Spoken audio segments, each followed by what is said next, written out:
Comment ça, on n'est pas dans un hôpital? Bien sûr que si qu'on est dans un hôpital, mais maintenant on va parler de métiers techniques. Alors vous qui êtes chauffagiste, électricien, menuisier ou peut-être plombier, vous avez votre place dans les coulisses de cet hôpital qui est une véritable ruche et qui a besoin de tous ces métiers pour travailler. Vous ferez peut-être bientôt partie de l'équipe du CHR de la Citadelle. Et pour en savoir plus, suivez-moi.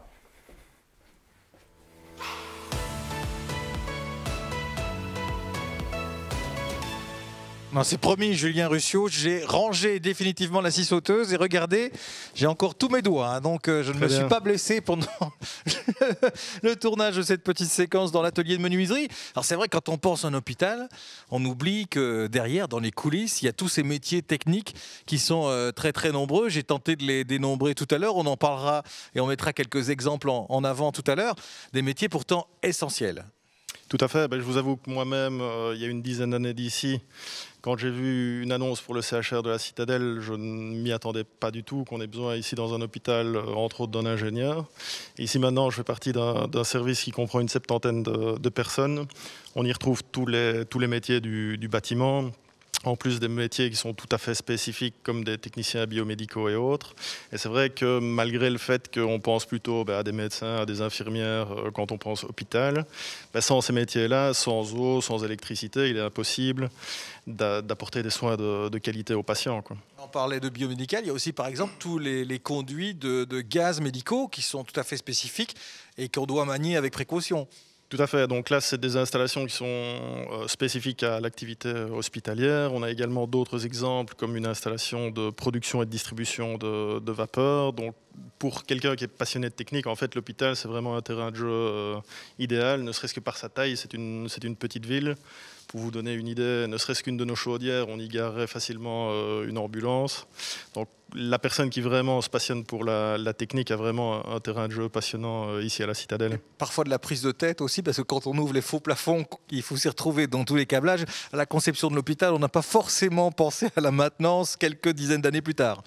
C'est vrai que c'est un fameux spaghetti. Maintenant, il faut dire que la structure de l'hôpital a quand même été relativement bien pensée, ce qui nous permet, ici, plus de 30 ans après, de pouvoir réintervenir et de pouvoir envisager prochainement donc, ce qu'on a appelé la rénostruction de l'hôpital, qui est un chantier d'envergure.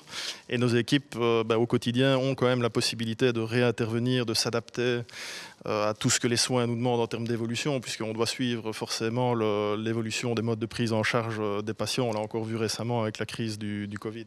Alors Julien, vous qui êtes donc chef de division technique, vous avez besoin cruellement de main-d'œuvre également et vous comptez sur ce Job Day pour recruter. Alors j'ai une très bonne nouvelle pour vous, on a 750 inscrits sur l'ensemble des webinaires de cet après-midi, de cette soirée, et c'est les métiers techniques. Alors on a réuni, c'est vrai, tous les métiers techniques sur 2 webinaires, un qui sera porté sur l'IT un peu plus tard également, mais c'est là qu'on a une forte audience, et je sais que du côté du chat, on va me le confirmer d'ailleurs, hein, ça, avant même que le webinaire commence, on avait déjà les premières questions qui arrivent, donc tant mieux. On peut peut-être directement dresser les profils. Vous me dites si je me trompe, mais on m'a renseigné. Il y avait donc un ingénieur en biomédical qui était recherché. Tout à fait. Un technicien en biomédical, on est dans le même secteur. Exactement. Il y a un menuisier, un électricien, un ouvrier polyvalent, des professions qui sont à pourvoir là tout de suite dans les prochaines semaines. Tout à fait. Donc là, c'est des fonctions qu'on recrute actuellement. On a également des collègues typiquement qui cherchent un architecte, métier qu'on ne s'attend pas nécessairement non plus à trouver dans un hôpital. Ça, dans l'hôpital, c'est assez particulier, oui. Tout à fait. Mais là, c'est des postes qui sont ouverts actuellement.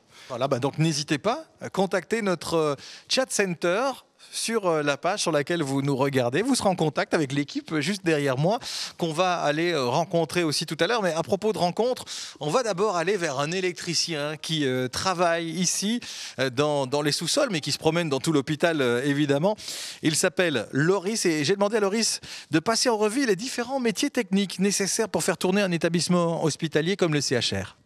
Il y a nous les électriciens, on a les chauffagistes aussi, les menuisiers, il y a l'électromécanique, les plombiers, il y a différents corps de métiers ici. Pour tous les problèmes qu'il y a dans l'hôpital, tous les différents corps de métiers sont là pour réagir à tous les différents types de problèmes. Parce que ce n'est pas isolé, les menuisiers d'un côté, les électriciens de l'autre, vous devez travailler ensemble en permanence. Oui, on travaille tous ensemble sur différents chantiers Tous les corps de métier agissent ensemble, on travaille main dans la main, on est tous soudés. J'imagine en arrivant le matin, le programme de la journée, c'est en fonction des appels ou c'est planifié d'une certaine manière quand même?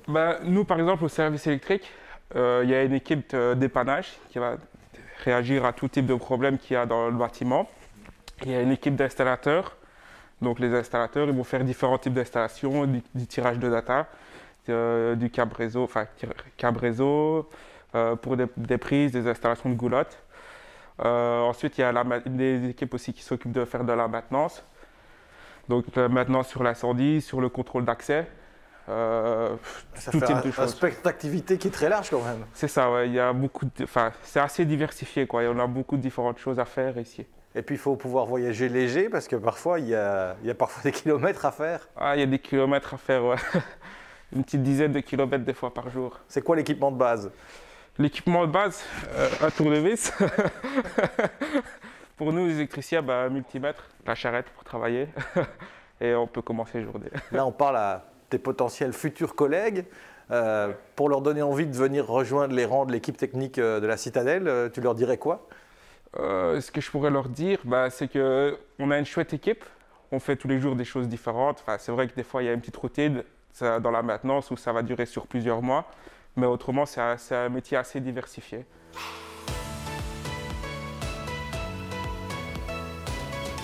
Voilà, Julien Loris, c'est un des exemples, mais il pourrait y en avoir beaucoup d'autres, puisque la famille technique, on l'a dit, et il nous l'a dit aussi, on a tenté de la lister, elle est très large, mais on pensait aux architectes, aux ingénieurs qui sont aussi dans votre pôle. Alors, c'est quand même dans ces métiers-là, un boulot de rêve de venir ici parce qu'on ne doit pas subir les intempéries, par exemple. On est directement sur son chantier, on habite presque sur place. Et en même temps, on fait des kilomètres dans ces couloirs. Oui, tout à fait. Il y a quelques kilomètres à parcourir à pied. Maintenant, c'est vrai que le fait de travailler sur notre chantier nous permet, par rapport, si je fais un comparatif au monde du bâtiment, de pouvoir assister en fait à la vie du bâtiment une fois qu'il a été construit et livré.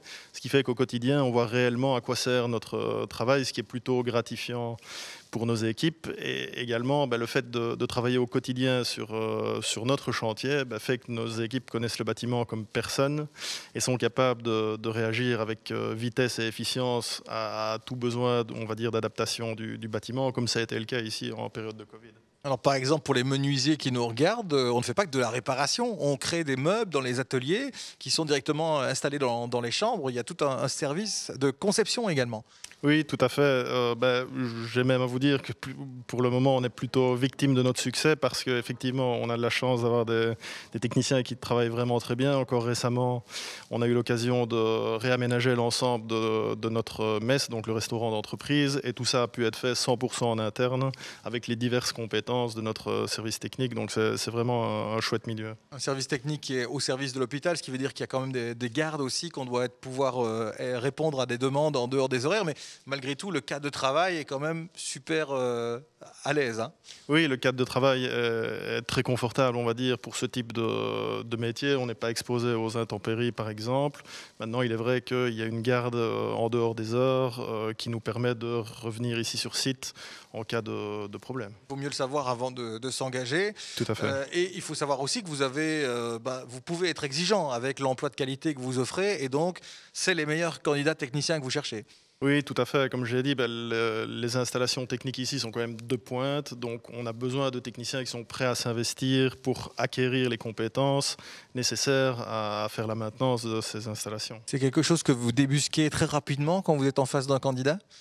On essaye au maximum de poser les bonnes questions pour cerner le niveau de compétence du technicien, mais aussi surtout sa volonté d'apprendre. Je dirais qu'à la rigueur, souvent, on préfère une tête bien faite qu'une tête bien pleine parce que l'activité ici est tellement spécifique que c'est sur le terrain qu'on apprend réellement son métier. Il ne faut pas vouloir en arrivant dire je sais tout, il faut vouloir aller step by step, se laisser accompagner, apprendre la spécificité d'un hôpital dans le métier qu'on connaît déjà. Oui, tout à fait. Il faut des mois et des années avant d'être réellement autonome dans son métier ici. Alors, on me fait signe du côté du chat center qu'il y a beaucoup d'activités. Je vais aller faire un tour parce qu'apparemment, alors c'est la première fois qu'on est submergé depuis le début. Les messages, ça n'arrête pas. Ah oui, oui, on a carrément encore 7-6 messages en attente qu'on n'a pas encore su prendre et on a toutes 4-5 messages de front. Donc on fait de notre mieux pour répondre très très vite, mais il faut nous accorder un tout petit peu de temps là. Voilà, alors si avant ce webinaire, on oublie un peu les métiers techniques liés à un hôpital, apparemment le fait de les mettre en lumière a eu son... Donc si vous êtes en train de chatter et que vous n'avez pas une réponse immédiate, on vous demande d'être un petit peu patient, les réponses vont arriver, les rendez-vous vont suivre et Julien, préparez-vous à avoir des candidats qui vont défiler dans les prochains jours pour venir prendre ces postes à pourvoir. Alors je les répète quand même ingénieur biomédical, technicien biomédical, un menuisier, un électricien, un ouvrier polyvalent, ces jobs qui sont à saisir directement. Un architecte également, c'est ça? Un architecte et un technicien bachelier également. En tout cas, Julien, merci d'être venu nous présenter. Merci à vous. Cette gamme d'employés, d'ouvriers de la Citadelle peut être un petit peu discret. Maintenant, on va plus les voir quand on se baladera dans les couloirs. Tiens, une dernière question peut-être par rapport au rapport aux patients. Est-ce que, comme vous avez été, vous, surpris par votre offre d'emploi lorsque vous avez intégré l'équipe du CHR, est-ce que le fait de travailler dans un hôpital, ça a quand même une conscience particulière, même pour les équipes techniques ? Oui, tout à fait. C'est la beauté, je dirais, de notre travail. C'est que le matin, quand on se lève pour venir travailler, c'est pour le patient. C'est la finalité. Tout à fait. On l'a encore vu ici dans le cadre de la crise du Covid. Les équipes se sont données à 200% parce que justement, elles avaient en tête la finalité qui était le patient qui se trouvait à accueillir chez nous. Ouais, cette particularité-là, on va aussi la voir dans le webinaire consacré à tous les métiers de l'informatique, le webinaire IT qui va démarrer dans exactement 20 minutes. On vous fixe rendez-vous d'ici là. Et puis n'oubliez pas, allez sur le chat.